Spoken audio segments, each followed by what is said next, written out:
Scholarly studies on the story of Abraham have long been available in Genesis commentaries, Pentateuchal research, and more specialized analyses of individual texts and themes. The last 2 decades or so, however, have seen an explosion in the breadth and depth of Abrahamic scholarship.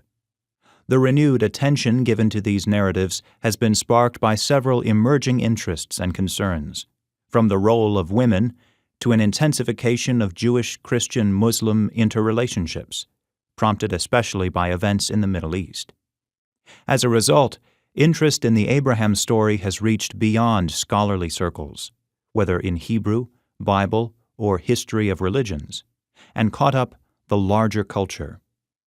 One thinks of the appearance of Abraham on the covers of Time and Newsweek magazines, with accompanying stories of no little sophistication, or of the best-selling book by Bruce Feiler, Abraham, A Journey to the Heart of Three Faiths, with associated salons that were held across the United States in the first years of the new millennium.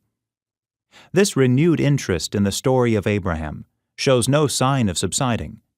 Indeed, the intensification of the dialogue among the 3 major religions will mean an ever-increasing attention to these chapters in Genesis. Abraham and his family have, of course, been given significant consideration by religious communities through the centuries. This interest can be tracked in several ways, from the history of biblical interpretation through an analysis of the history of art. The Akedah, in particular, has been given attention. Special appeal has been made to Abraham as the recipient of divine promises and as a paradigm of faithfulness to God. The story of Abraham and Sarah, Hagar and Ishmael, is portrayed primarily in Genesis chapter 11, verse 26 through chapter 25, verse 18. These narratives focus on Abraham, depicting various episodes in his life, from his birth to his death and burial.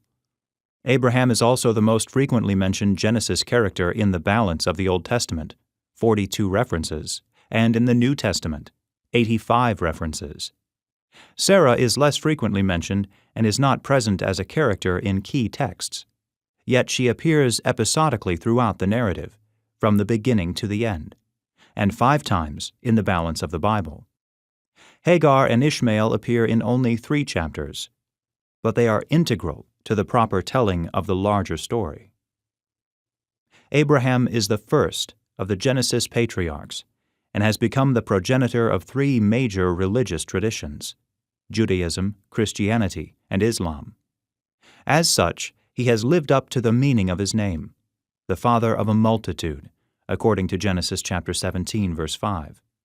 Abraham's story is followed by narratives of his son Isaac and his grandson Jacob, Israel, whose 12 sons are the progenitors of the 12 tribes of Israel. The complex interrelationships of the sons of Jacob are told in the so-called story of Joseph, chapter 37, verse 1 through chapter 50, verse 26, which sets the stage for the Exodus and accompanying events.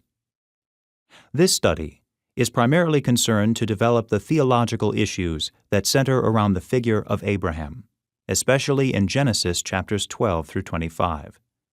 Issues related to putative literary sources and possible historical and social backgrounds will receive only introductory attention.